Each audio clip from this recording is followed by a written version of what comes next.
अल्हम्दुलिल्लाहि रब्बिल आलमीन वल आक़िबतु लिल मुत्तक़ीन वस्सलातु वस्सलामु अला सय्यिदिल अंबियाइ वल मुरसलीन अम्मा बअद फ़अऊज़ु बिल्लाहि मिनश शैतानिर रजीम बिस्मिल्लाहिर रहमानिर रहीम कुल्लु मन अलैहा फ़ानिन व यबक़ा वज्हु रब्बिका ज़ुल जलालि वल इकराम सदक़ल्लाहुल अज़ीम व सदक़ रसूलुहुन नबियुल अमीनुल करीम व नहनु अला ज़ालिका लमिनश शाहिदीन वश्शाकिरीन वल्हम्दुलिल्लाहि रब्बिल आलमीन। बारगाहे रिसालत मआब सल्लल्लाहु अलैहि वसल्लम में दुरूद शरीफ पढ़ लीजिए। अल्लाहुम्मा सल्लि अला सय्यदना व मौलाना मुहम्मद व अला आलि सय्यदना व मौलाना मुहम्मद व बारिक व सल्लिम सलातुन व सलामन अलैका या रसूल अल्लाह सल्लल्लाहु तआला अलैहि वसल्लम। आज की ये पाकीज़ा महफिल ईसाले सवाब की गरज से मुनाकिद हुई। दिली कल्बी दुआ है कि अल्लाह ताला अपने हबीब के सदक़े व तुफ़ैल मिलाद रसूल मकबूल सल्लल्लाहु अलैहि वसल्लम, जिसमें हम और आप शरीक सआदत हैं, इसका अजर व सवाब जो खुलूस लिल्लाहियत के साथ मुनाकिद हुआ, मरहूम मोहम्मद असलम साहब के रूह को अता फरमाए। आमीन आमीन। और उसकी खैर व बरकत के सदक़े जनाब वाला के साहबजादगान की दुनियावी उखरवी तमाम तर नेमतों से मौला उनको माला माल फरमाए। आमीन। तमाम शुरका जो इस भीगी रात में अब तक की महफिल नूर में बैठे हैं, रसूल गिरामी वक़ार सल्लल्लाहु अलैहि वसल्लम के सदक़े मौला हम सब की मग़फ़िरत और बख्शिश फरमाए। आमीन। देखें, थोड़ी देर के लिए चंद बातें आपके सामने रखना चाहता हूं, जिसे निहायत जिम्मेदारी के साथ सुने और गौर कर लें।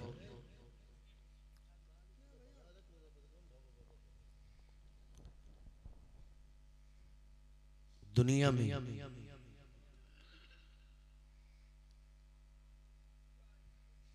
दो जमातें आई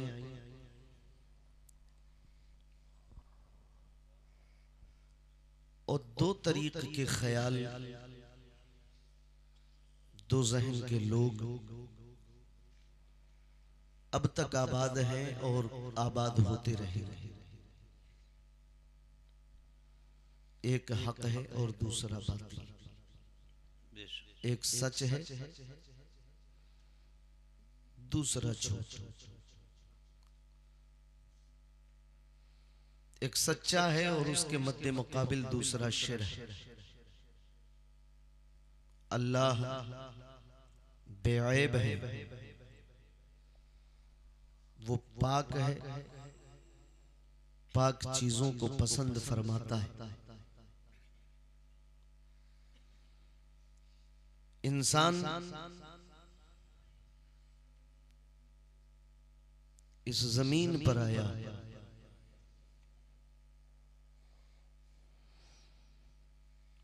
उसकी कुदरत की निशानी बनकर और जमीन पर कैसे रहना है, शब रोज हमें कैसे तमाम करने, उसने अपने कलाम बलीग के जरिए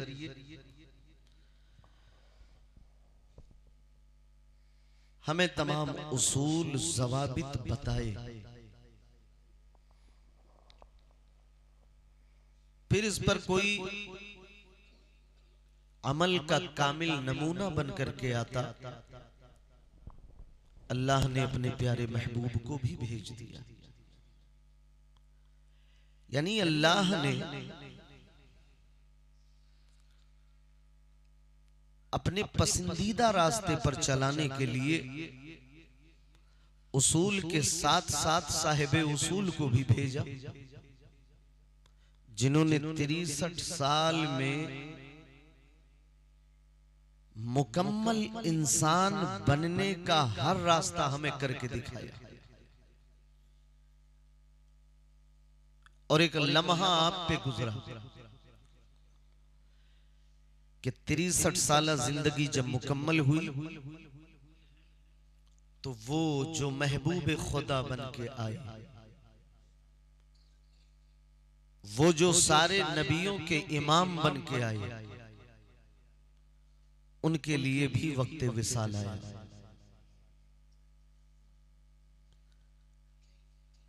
अगर आपके अंदर सीने में जरा सी भी हरारत ईमानी बाकी है तो इस आने वाली गुफ्तगू को जरा संजीदगी से सुनिए।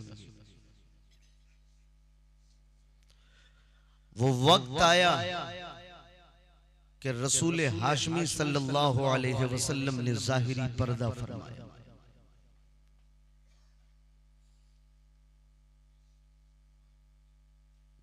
एक रूल है, एक कुदरत का उसूल और उसका बनाया हुआ निजाम है कि हम तुम्हें पैदा करेंगे,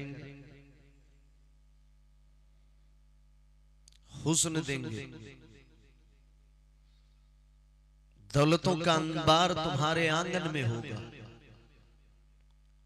जाहो इख्तिदार के मसनद पे मैं तुम्हें बिठाऊंगा, इज्जतो शोहरत तुम्हारी कदम चूमेगी, एक जवानी का दौर भी तुम पे गुजरेगा, फिर बुढ़ापे का वो आलम आएगा कि जिस तरह से अल्लाह कुरान पाक में फरमाता है कि बचपन की जो हालत होती है वही हालत तुम पर आलम बुढ़ापा में मैं तारी करूंगा। सबसे ज्यादा सख्ती ज़ईफुल उमरी में उस वक्त आती है जब इंसान का होश और उसका शऊर उसका साथ छोड़ देता है। बुढ़ापे के आलम में सोचने और समझने की सलाहियत माऊफ हो जाती है। कपकपाते हाथ से अज खुद एक गिलास पानी लेने से बंदा कासिर होता है,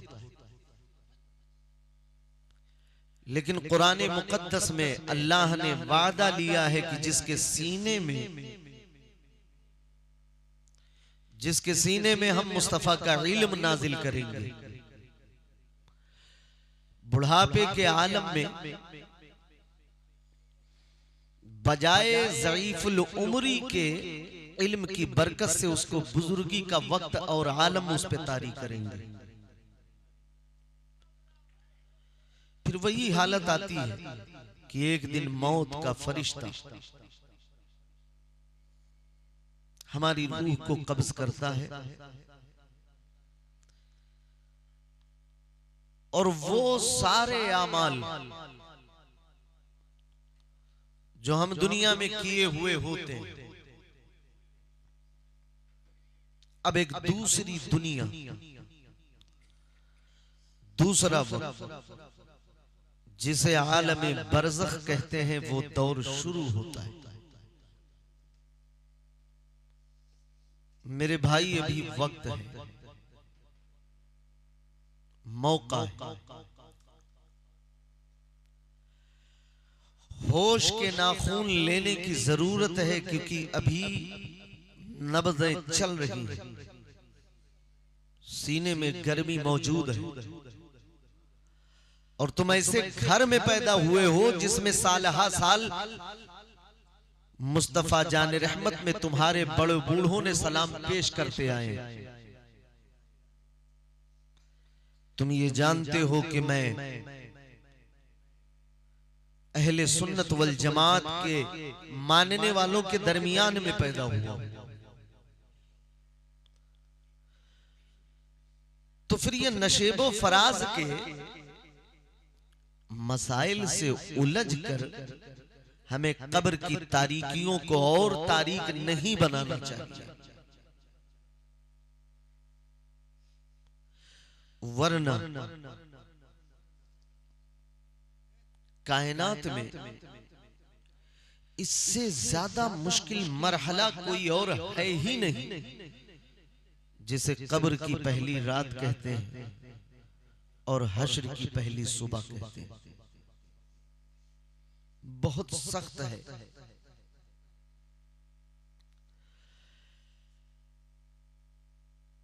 जिस्म को हमने आज तक सजाया, जिसे गलना, सड़ना, मट्टी से बने और मट्टी में मट्टी हो जाना। कभी गौर किया कि हमारे अंदर एक खास चीज है जिसे रूह कहते हैं? शायद मेरी तवज्जो आज तक उसकी जानिब न गई जो असल है। जमीन से इस मादी जिस्म का वजूद बना, ये जमीन से निकला, जमीन में चला गया, मगर रूह की तख्लीक जमीन से नहीं हुई।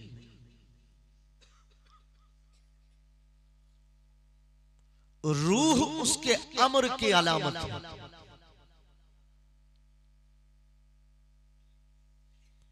अल्लाह ने बंदे में अपनी रूह फूकी और रूह को रब ने अपनी रूह फरमाया। फिर कालिब आदम में हमने अपनी रूह फूकी। ये जिस्म जो है बगैर रूह के इसकी कोई हकीकत नहीं, और जिस्म ऊपर हमारा नहीं जाता, रूह ऊपर जाती है।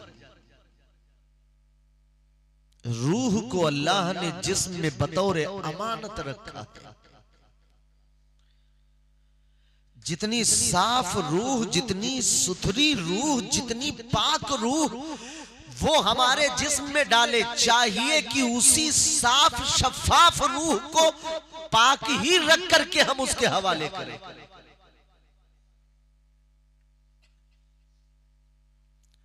मगर हमने तो रूह को मुकम्मल गंदी कर दिया। ये रूह उसकी है।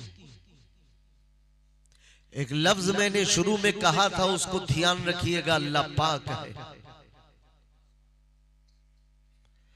और हमारी रूह जब गुनाहों के मखमरे में मुलव्विस होकर के मुकम्मल गंदी हो गई, नापाक हो गई, झूठ बोलकर, गीबत कर कर, जिना कर कर, शहवतों की लालच रख रख करके,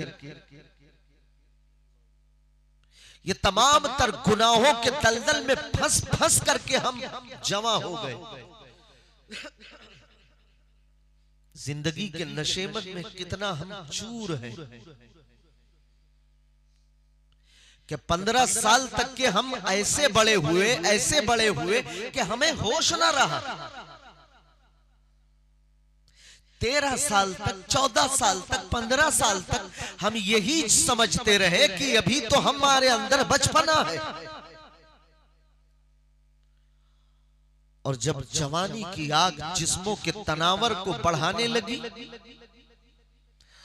तो हम उस वक्त ये भूल गए कि एक दिन हम पे बुढ़ापा भी आएगा। जिन बाजुओं की शहजोरी का हम मुजाहरा कर रहे हैं, इन्हीं हाथों से एक दिन कपकपाते हाथों से एक गिलास पानी थामा न जाएगा। एक वक्त ऐसा आने वाला। जवानी को हमने तो दुनिया के नाम कर दिया। जब बुढ़ापा लगा तो पूरी फिक्र हमने इसी में लगा दी कि हमारे बुढ़ापे को जवानी में तब्दील कैसे किया जाए। यहां तक कि मौत का फरिश्ता आ गया। ये पूरी जिंदगानी की थोड़ी सी कहानी। लेकिन जब हम कब्र में गए तो ये तेरा जिस्म जो कब्र में छोड़ करके आए, रूह ऊपर गई, वो पाक थी जब तेरे जिस्म में रब ने डाला था। हमने गुनाहों के मुशव्वरात में उसको रख करके इतना गंदा कर दिया कि रब ने फरमाया मेरी रहमत से दूर रखो। वहीं से रूह को कब्र पे फेंकी गई, रूह गिरी। मैं मिशकात के हदीस का तर्जुमा कर रहा हूं, चकनाचूर हो गई। कब्र में फरिश्ते पहुंचे, सवालात कायम किए। तो बाज़ जगह आता है कि सीने तक रूह को पलटा करके सवाल किए जाते हैं। एक जगह आता है कि कफन और जिस्म के दरमियान रूह को रख करके एक सवाल या 3 सवाल। बुखारी शरीफ में तो एक ही सवाल, बाकी मुस्लिम शरीफ में, मिशकात शरीफ में ये 3 सवाल है। मन रब्बुका, मा दीनुका, और हुजूर के बारे में मा कुंता तक़ूलु फी शान हाज़िर रजुल।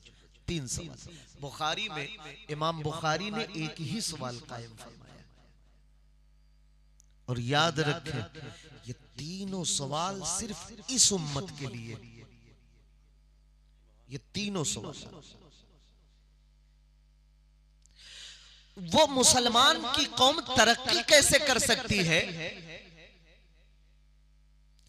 जिसका ईमान पर ईमान है। आमन्तु बिल्लाहि व मलाइकतिही व कुतुबिही व रुसुलिही वल यौमिल आखिरि वल क़द्रि खैरिही व शर्रिही मिनल्लाहि तआला वल बाअसी बादल मौत। मेरा ईमान है मरने के बाद फिर जिंदा उठाए जाने पर।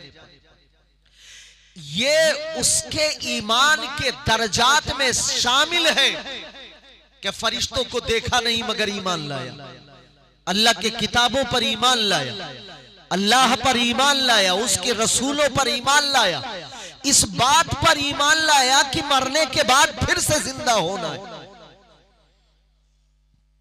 मरने के बाद फिर से दोबारा उठाए जाने पर उसका ईमान है।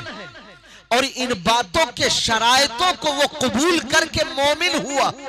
मगर मैं तुमसे पूछना चाहता हूं, उसके बाद भी जिस कौम के आलम में एक दुनियावी जिंदगी और एक उखरवी जिंदगी दोनों हक है, दोनों बरहक है, कब्र भी हक है और कब्र के सवालात भी हक है, उसके बावजूद भी हमारे घर का माहौल कुछ और है, कब्रिस्तान का माहौल कुछ और है। सोचिए, मैं अपने इलाके को देखता हूं, क्या वो कब्र हमारा घर नहीं होगा?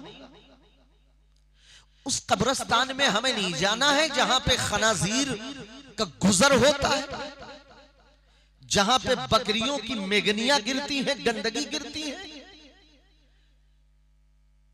जहां पे दूसरे अदियान के लोग अपने जानवरों को चलाते हैं, चराते हैं और हमें जर्रा बराबर कोई तकलीफ नहीं होती। ये हम मुसलमानों का कब्रिस्तान है जिस पर आखिरत का बुनियाद रखा गया।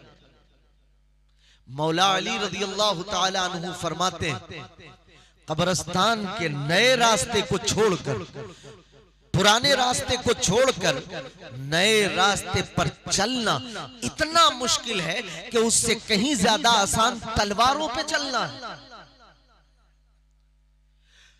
अरे कब्रिस्तानों को हमने आज के इस माहौल में मीटिंग का मैदान बना दिया है, मीटिंग हॉल बना दिया है। जब कोई मर जाता है, एक के जनाजे को लेकर के कब्रिस्तान में जब पहुंचते हैं तो दुनिया की वो सारी बातें हम वहां करते हैं जो किसी चौराहे और होटलों पर करने से गुरेज करते हैं। तुम्हें मालूम नहीं एक मोमिन के जनाजे में कितने मलाइके मुकर्रबीन का नुज़ूल हुआ है। मौलाए कायनात फरमाते हैं कि जो मस्जिद कब्रिस्तान में खाए वो मुनाफिक है, जो कब्रिस्तान में हंसे वो मुनाफिक है। और कुरान के अहकाम के निस्से कतई से साबित है कि मुनाफिक की सजा कत्ल है, इसके सिवा कुछ और नहीं है। कम से कम अपने कब्रिस्तान को मोमिन की अलामत के हिसाब से तो हम बना लें भाई। एक बुजुर्ग थे, उनका गुजर हुआ बसरा से, वो यमन की जानिब जा रहे थे और ये वाकये को हुजूर सैयदी सरकार आला हजरत ने फतावा रिजविया में तहरीर फरमाया। मैं बस वही नकल कर रहा हूँ। वो बुजुर्ग गए, 2 रकत नमाज पढ़े, शाम का वक्त बाद मगरिब, एक कब्रिस्तान देखा और एक ऊंची कब्र देखी। नमाज पढ़ने के बाद वो उसी के सरहाने कब्र के वो तकिया लगा करके कब्र को और लेट गए। नींद आ गई, सो गए। ख्वाब में देखा और झझक के उठे और मारे खौफ के पूरे बदन में कपकपी तारी है। कोई कहने वाला कह रहा है कि हम तेरी दुनिया छोड़ के चले आए, कम से कम कब्र में हमें तो तकलीफ ना दे। हुजूर सैयदी सरकार आला हजरत फिर लिखते हैं, आप फरमाते हैं कि कब्र का उतना हिस्सा मय्यत का हक होता, मय्यत का हक है, उसे अपनी जागीर ना बनाए। एक दौर ऐसा भी गुजरा है कि लोग खलियान बनाया करते थे, चरागाह बनाया करते थे। कब्रिस्तानों को कब्रिस्तान के तरीके से बनाओ, उसमें नेक रूहें जमा होती है। अल्लाह के रसूल इरशाद फरमाते हैं कि जो नेक रूह होती है वो जुमा और जुमेरात के दिन आजाद कर दी जाती है। पहले वो सबसे पहले जुमा के दिन अल्लाह के रसूल ने कब्रिस्तान पे हाजिरी की इसीलिए इजाजत दी और हुक्म फरमाया कि अल्लाह ताला जब इजाजत देता है तो सबसे पहले मोमिन की रूह जुमा के दिन अपने कब्र से करीब होती है, फिर घर में वो जाया करती है। इसलिए जुमा के दिन अपने अपने मरहूमीन के कब्रों पे तुम हाजिरी दो, सबसे पहले अपने कब्र से करीब होती है।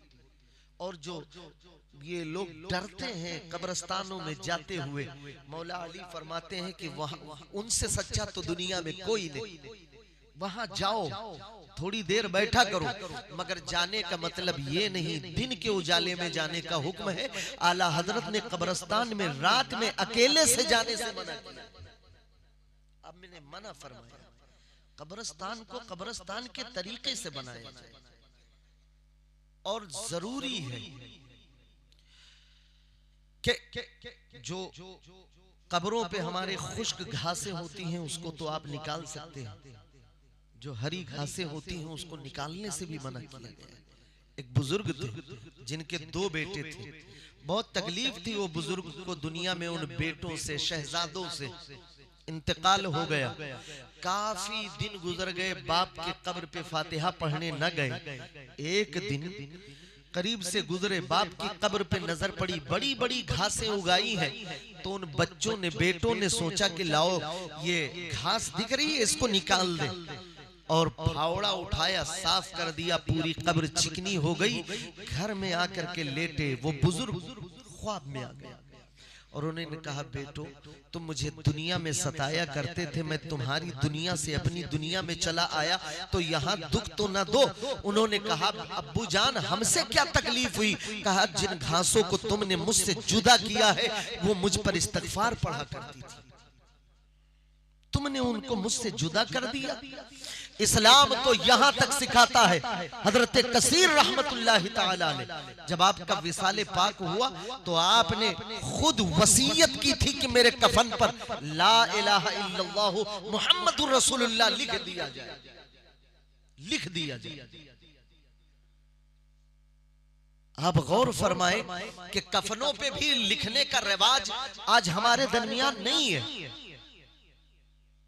इमाम ताऊस रहमतुल्लाहि तआला अलैह ने बाकायदा वसीयत की थी कि जब मेरा इंतकाल हो जाए तो अहदनामा शरीफ मेरे कफन पे लिखना। अहदनामा शरीफ, और इस वसीयत को पूरी की गई। उनके पेशानी पर बिस्मिल्लाहिर्रहमानिर्रहीम लिखा गया, उनके कफन पर अहदनामा शरीफ लिखा गया।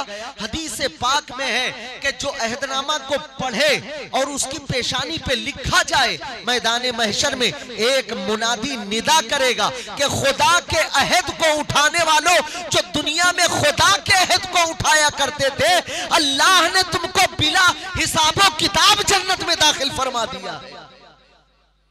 अहदनामा को पढ़ो, सूरह मुल्क शरीफ पढ़ो। ये 60 साल अगर जिंदगी वफा करे, 70 साल कुछ मायने नहीं रखती है जिंदगी की। हर अमल में ये तसव्वुर रखें आप कि एक दिन सब कुछ छूट जाएगा और अकेला जाना है ऐसी तारीख गढ़े में कि जहाज में जाने के बाद हदीस पाक में है कीड़े सबसे पहले बदन के पाखाने के रास्ते से निकलते हैं।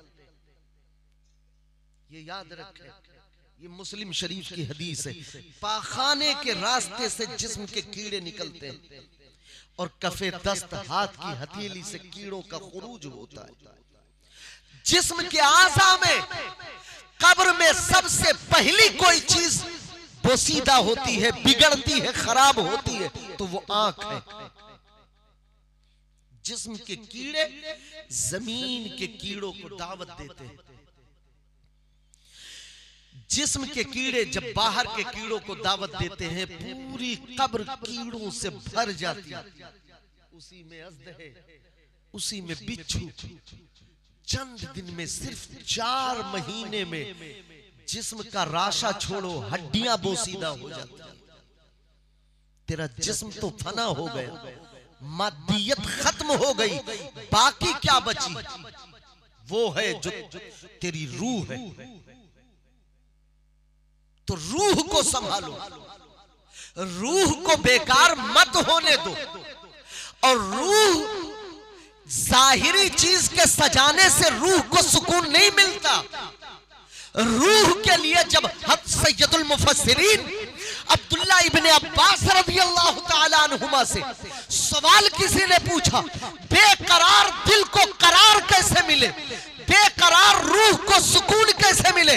आपने फरमाया, अला बिज़िक्रिल्लाह तत्मइन्नुल कुलूब, अल्लाह के जिक्र से बेचैन दिल को करार मिलता है और बेकरार आत्मा को दुरूद मुहम्मदी से सुकून नसीब होता है।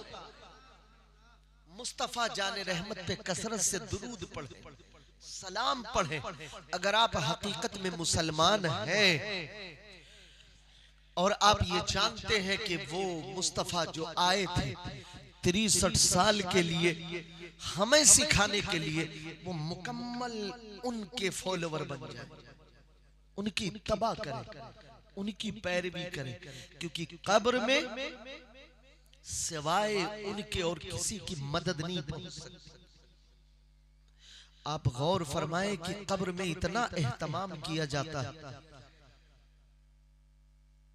कि एक हम जैसे गुनहगार की रूह के जब निकालने का वक्त होता है तो जहां तक के नजर काम करती, अजाब के फरिश्ते भयानक सूरत में नजर आते हैं।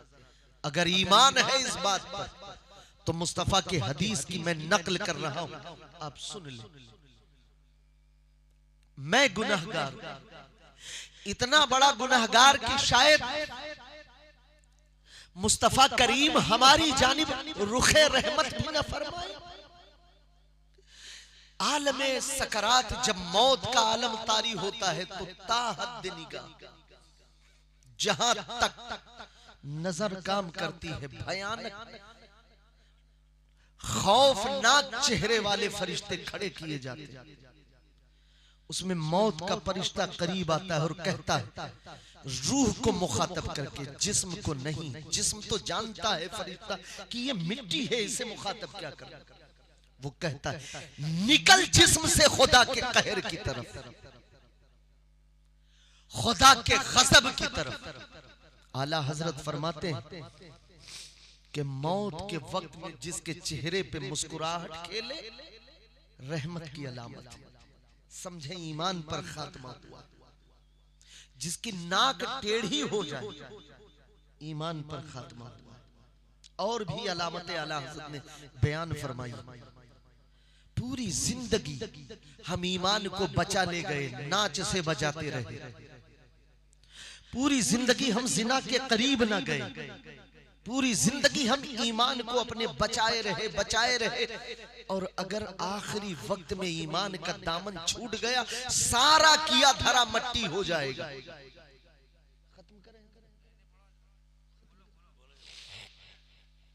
सारा किया धरा मट्टी हो जाएगा।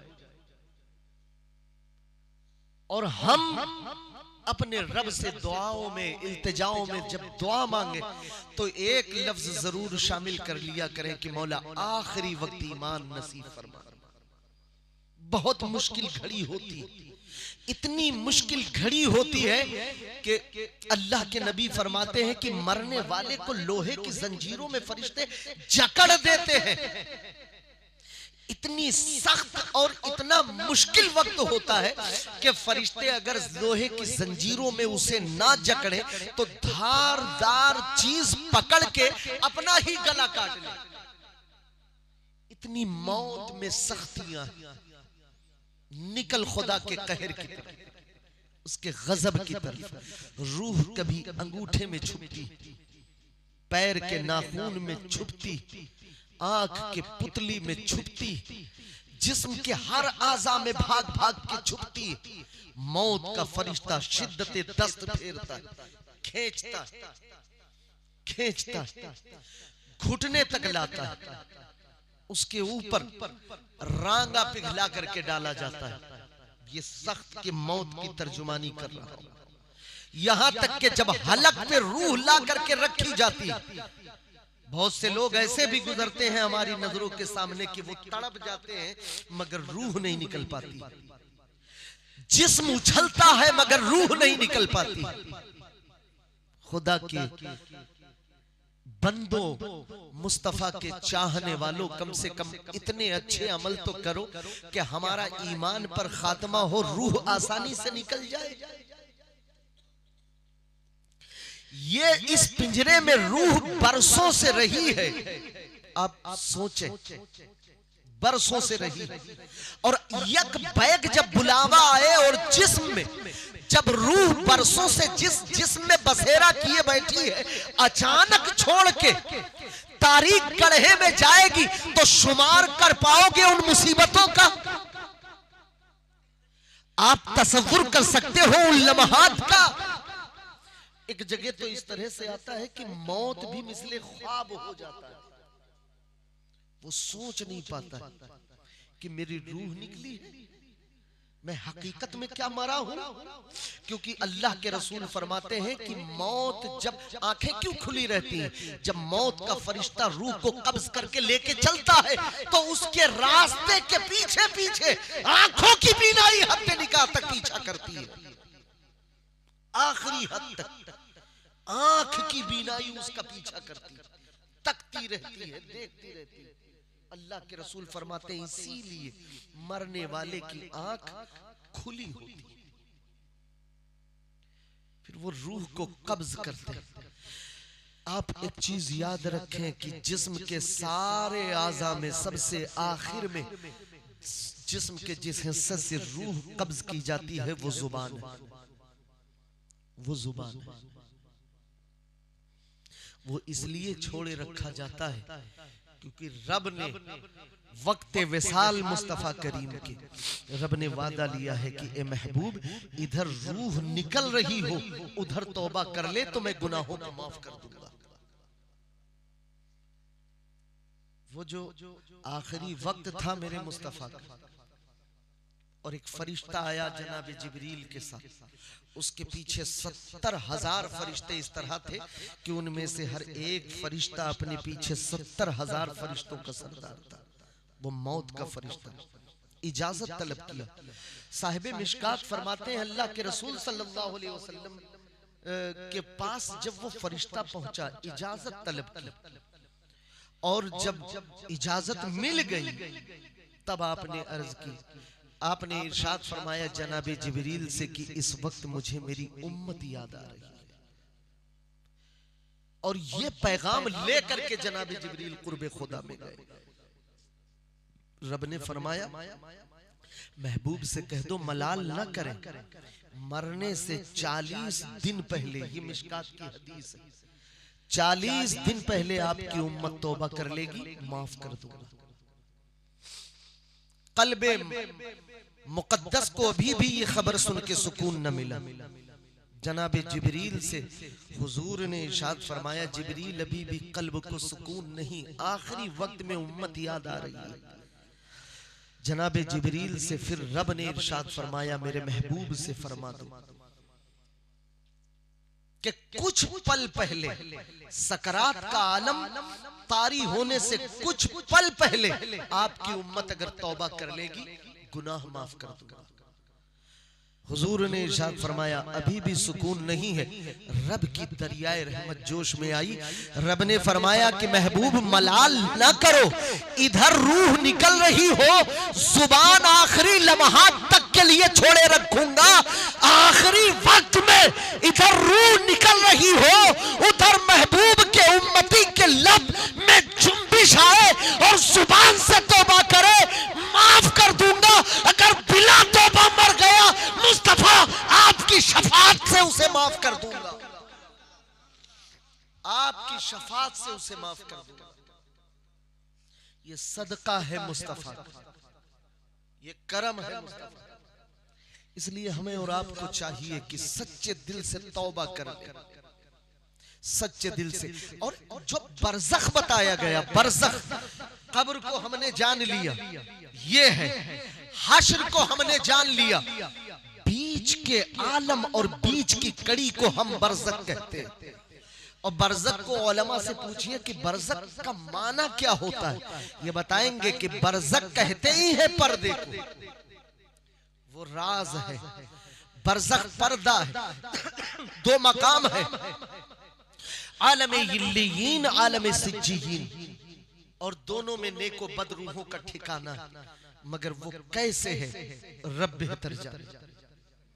बस इतना जाने कि ये माँ के पेट में हमारी, ये दूसरी दुनिया, रूह की दुनिया पहली दुनिया, माँ का पेट दूसरी दुनिया, और जमीन के ऊपर तीसरी दुनिया, जमीन के अंदर चौथी दुनिया। और इधर जो आलम बरज़ख शुरू है, आलम बरज़ख। खुदा के इज्जत की कसम, जुमेरात के दिन अल्लाह के रसूल सल्लल्लाहु अलैहि वसल्लम ने इरशाद फरमाया कि जो रूहें आती हैं अपने दरवाजे पर खड़े होकर के जिन लफ्जों के साथ वो गुहार लगाती हैं, अगर तुम उनके लफ्जों को सुनने की सलाहियत रख सको और सुन लो तो तुम बीमार पड़ जाओगे। कई दिन तक के सोग से तुम्हारा खाना पीना छूट जाएगा। वो गुहार लगाती है, पुकारती है, खुदा के लिए मेरे घर वालों मुझ पर मेहरबानी करो, अल्लाह के लिए मेहरबानी करो, हम पर तरस खाओ, मुझ पर मेहर करो, पूरी जायदाद मैंने तुम्हें दे दी, हमारे लिए कुछ करो। ये हाफिज सद्दाम साहब, हमारे राजू भाई और इनके तमाम घर वाले, ये अपने वालिद के लिए सवाबे जारिया, और हुजूर ने फरमाया कि नेक औलाद सवाबे जारिया है मय्यत के लिए। ये ईसाले सवाब कर रहे हैं।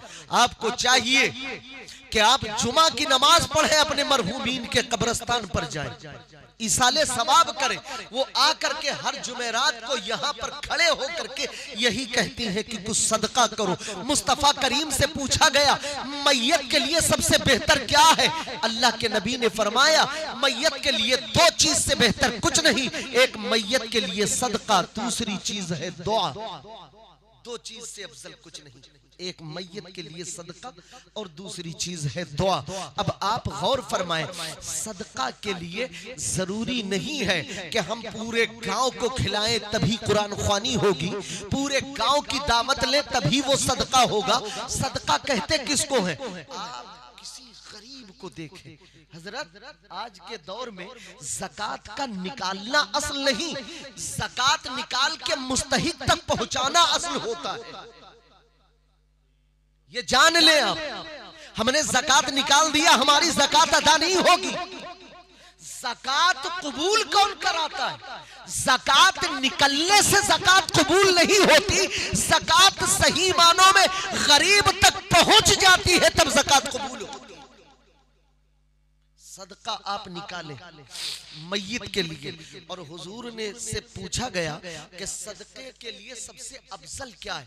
मेरे नबी ने 3 बार फरमाया था कि सदके के लिए अफजल, सबसे बेहतर जो मय्यत की जानिब से सदका किया जाए वो अल्मा, अल्मा, अल्मा पानी है। सबसे अफजल चीज मय्यत के लिए पानी है, और वो आप ट्यूबवेल लगवा दे, नल लगवा दे, किसी राह गुजर पे किसी कोई पेड़ लगवा दे, ये भी सदका है। कोई राहगीर गुजरेगा, थोड़ी देर के लिए साए से आराम लेगा, ये सदका है। और सबसे बेहतर चीज सदका, माँ, हमारे वालिद का जब इंतकाल हुआ, अल्हम्दुलिल्लाह मैंने कब्रिस्तान ही में नल लगवा दिया था, आप राह गुजर पे लगवा दे, किसी प्यासे की प्यास बुझ जाएगी, ये सवाब आपके मरहूम को पहुंचेगा। कोई गरीब मिल जाए जिसके मकान ना हो, छत ना हो, आप उसको अपनी जानिब से कुछ दे दे, हालांकि आप एहसास ना होने दे कि ये सदके की चीज है, उसको पता भी ना चले, आप अपनी जानिब से नियत कर ले, अल्लाह ताला उसे सदके का सवाब आपके मरहूम को अता फरमाएगा।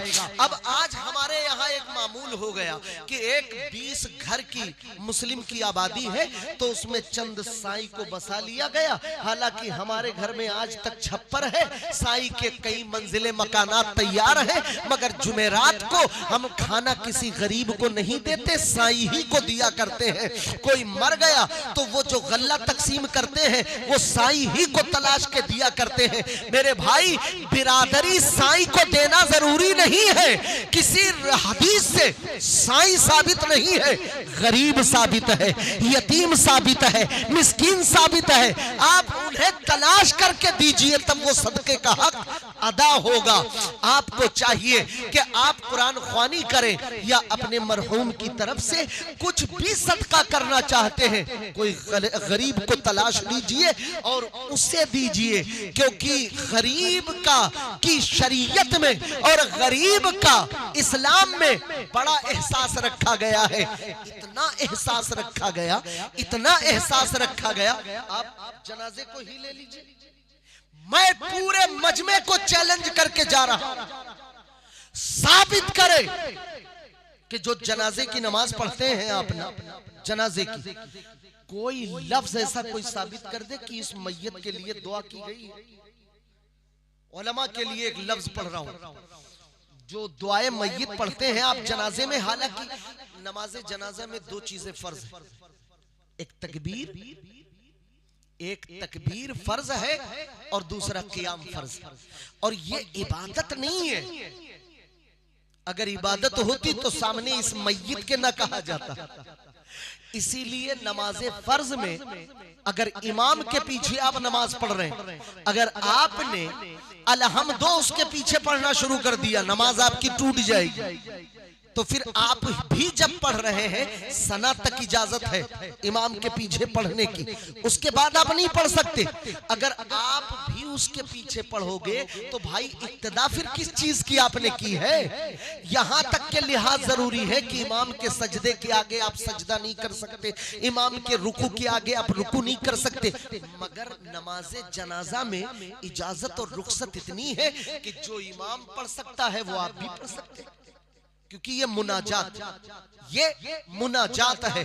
और कब्रिस्तान में नमाज फर्ज पढ़ने की कतई इजाजत इसीलिए नहीं है क्योंकि मुनाजात कब्रिस्तान में पढ़ी जाती है, फर्ज कब्रिस्तान में नहीं। उलमा ने सवाल किया कि वो मुनाजात जो कयाम खड़े खड़े नमाज जनाजा की शक्ल में कब्रिस्तान में पढ़ते हैं वो तो हो जाती है, मगर फर्ज नमाज क्यों नहीं पढ़ते? इसलिए कि वहां हड्डियां गलती है, जिस्म सड़ता है, पानी अंदर जाता है, जिस्म बारिश में वो हिस्सा ऊपर तक आ जाता है, पूरी जिस्म के मुलव्विसात से कब्रिस्तान की मिट्टी पली पलीद हो जाती है। इसलिए नमाज़े शरायात में से, नमाज के शरायात में से एक शर्त यह भी है कि जिस्म का पाक होना जरूरी है तो जमीन का भी पाक होना जरूरी है। इसलिए आप वहां फर्ज की नमाज नहीं पढ़ सकते। मगर मेरे भाई, मैं इतना अर्ज करना चाहता हूं कि जो पूरी दुआए मय्यत आप पढ़ते हैं, आखिरी एहसान मय्यत के साथ ये है कि आप दुआए मय्यत करें।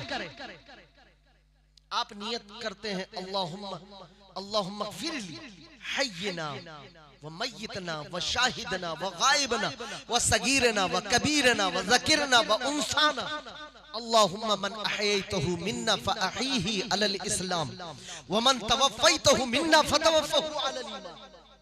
ये दुआए मय्यत, अब जरा तर्जुमे पर गौर करें। इससे पहले आपने दुआए मय्यत की नहीं, आपने तकबीर पढ़ी, सना पढ़ा, अल्लाह की हम्द हुई, दुरूद पढ़ी, मुस्तफा पर सलाम पेश किया। अब दुआए मय्यत अल्लाहुम्मा ग़फ़िरली। पहला कलमा जब आप पढ़ते हैं तो आप यही कहते हैं, ए अल्लाह तू मुझे बख्श दे। बोलिए, सामने मय्यत और पढ़ रहे हैं अल्लाहुम्मा ग़फ़िरली, ए अल्लाह तू मुझे बख्श दे। हय्यना, हमारे जिंदों को बख्श दे जो पीछे खड़े, और मय्यतना, हमारे मुर्दों को बख्श दे। उलमा अगर ग्रामर से वाकिफ है तो मय्यतना माजी का सेगा है भाई, ये हाल नहीं। मय्यतना माजी का सेगा है, यानी जो पीछे मर गए उनको बख्श दे। वो गायब ना, जो किसी वजह से इसमें ना आ पाए, गायब है, उन्हें बख्श दे। जो शाहिद ना, हाजिर है, उन्हें बख्श दे। ज़करना, जो हमारे मर्द हैं उन्हें बख्श दे। वो उन्साना, जो हमारे घर की औरतें हैं उन्हें बख्श दे। ये तो सब इन्होंने की दुआ की गई, मय्यत की दुआ कहां है?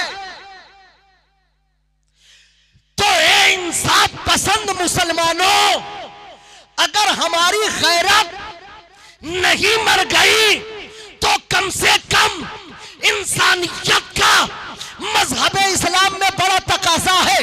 जनाजा पढ़ के और दुआ मांगने तक के उसके आखिरी एहसान तक कब्र पर रुक जाया करो कि जब इमाम तुम्हारे कब्रिस्तान पर खड़ा होकर के नमाज जनाजा के बाद चालो कुल पढ़ करके खास मय्यत के लिए दुआ करे, खुदा के लिए उस वक्त तक आमीन कहने के लिए तो रुक जाया करो। 60 का जिंदगी रखने वालों, 11-11 बजे रात तक के चौराहों पे बैठ करके नंगी तस्वीर हम देख सकते। खुदा के लिए वो एक अच्छा भला नेक इंसान था, हमारे मोहल्ले से मर गया। नमाज़े जनाजा से दफन तक और दफन से लेके कब्र तक, फातिहा तक। मैं हदीस सुनाता हूँ, अल्लाह के रसूल ने इरशाद फरमाया कि जो बंदा किसी बंदे के नमाज़े जनाजा में शरीक हुआ, यहाँ तक के दुआ तक के लिए शरीक हुआ, अल्लाह ताला उसको 3 क़ीरात का सवाब अता फरमाता। सुन ले आप, ये मामूली हदीस नहीं, बहुत बड़ी हदीस पढ़ रहा हूं। अल्लाह के नबी फरमाते हैं, जो किसी के जनाजे में शरीक हुआ और आखिरी दुआ तक के खड़ा रहा, अल्लाह ताला उसको 3 क़ीरात का सवाब अता फरमाता है। 3 क़ीरात में सहाबा ने पूछा, या रसूलल्लाह ये क़ीरात किसे कहते हैं? अल्लाह के रसूल ने फरमाया, 1 क़ीरात का सवाब ओहद पहाड़ के बराबर अल्लाह ताला अता फरमाता है।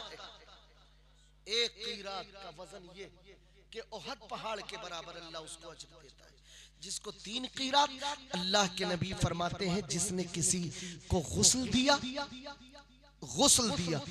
और उसके जनाजे में शरीक रहा, कब्र में उसको उतारा, आखिरी दुआ तक के शरीक रहा, अल्लाह रब्बुल इज्जत उसके सारे गुनाह को बख्श देगा और उसको दाखिले जन्नत फरमाएगा।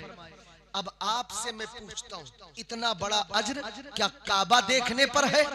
इस जगह पे आप बोलिए ना, एक लफ्ज बोल दो भाई, क्या इस जगह पर इतनी बड़ी रहमत भरी हदीस, नेमतों भरी हदीस जो अल्लाह के नबी ने फरमाया, वो रोजा रखने पर है? बोलो ना। नहीं ना। क्या सजदा करने पर है? नहीं ना। एक भाई की मदद करने पर है। एक भाई की मदद करने पर है। इंसानियत का बड़ा अमल है इस्लाम में, इतना बड़ा अमल है कि आप देखें ना, रमजान में एक मुसल्ली रोजा रखे और नमाज पढ़े, क़ियामुल लैल करे, अरे 300 दिन तक के हाफिज़े कुरान की इक्तदा में अलहम्दो के अलिफ से वन्नास के सीन तक पूरा कुरान सुने, और वो दिन में जो है रोजा रखे, रात में क़ियामुल लैल करे 30 दिन तक के, उसमें किसी न किसी रात में वो शबे कद्र को भी पाया होगा। एक ऐसी बाबरकत रात जिसके लिए अल्लाह के रसूल ने फरमाया कि शबे कद्र 1000 महीनों की रातों से अफजल है। एक अफजलों भरी हुई रात, नेमतों भरी हुई रात, जिसमें हर लम्हे लम्हे पर अल्लाह ताला 70 हजार गुनहगारों की मगफिरत करता है। एक ऐसा बंदा जिसने 30 दिन तक रोजा रखा, जिसने रात में तरावी पढ़ी और दिन रोजा रखा, रातों में क़ियामुल लैल किया और उसने सहरी की, इफ्तार किया, अल्लाह के लिए सोमो सलात की पाबंदियां की, और जब सुबह वो उसने शाम को चांद देखा कि सुबह ईद उल फित्र की नमाज अदा करनी है, अभी चांद देखा, इधर वो गुस्ल किया, ईद उल फित्र की नमाज पढ़ने के लिए चला ही था, मुस्तफा की शरीयत ने पकड़ लिया कि कहा रुक, अगर तू चाहता है कि तेरे 30 दिन का रोजा कबूल हो जाए, अगर तू चाहता है कि तेरा सदका कबूल हो जाए, अगर तू चाहता है कि तेरी तरावी कबूल हो जाए, अगर तू चाहता है कि रातों की तिलावत करने वाले कुरान के पारे तेरे कबूल हो जाए, तो रुक, अरे नमाज ईद उल फित्र बाद में अदा करना, ठहर जा, अपने बच्चे का सदका निकाल दे, अपने बीवी का फितरा निकाल दे, अपना फितरा निकाल दे, और फितरा निकालने के बाद में उसको मक्के में नहीं भेजना है, उसको मदीने में नहीं भेजना है। अल्लाह के नबी ने फरमाया, अरे उसे निकाल, किसी गरीब को देकर उसका दिल खुश कर दे, उस खुशी के बदले अल्लाह ताला 1 महीने के रोजे को भी कबूल करेगा, इबादत भी कबूल करेगा। इसलिए कदम कदम पर हमारे इस्लाम ने इंसानियत की कदर की है। आपको भी चाहिए, हमको भी चाहिए। आज जब हमने इंसानियत को मिसमार करना शुरू किया तो ऐसे हालात पे आके खड़े हो गए कि आज हम खुद बखुद जिल्लत और रुसवाई का सामना कर रहे हैं। इसलिए आपको चाहिए और हमें चाहिए कि जब तक के जिंदा रहे इंसानियत की कदर करें, इंसानों से मोहब्बत करें, और एक दूसरे की जो दूरी उसको खत्म करें, क्योंकि जब तक कि ये दूरी रहेगी मुनाफिकत बाकी रहेगी। और कब्रस्तानों को, अपने कब्रस्तानों को कब्रस्तान के तरीके से सजा के रखें, क्योंकि अनकरीब ऐसी जगह पर हमें और आप सबको भी जाना है। व आखिरु दावाना अनिल हम्दुलिल्लाहि।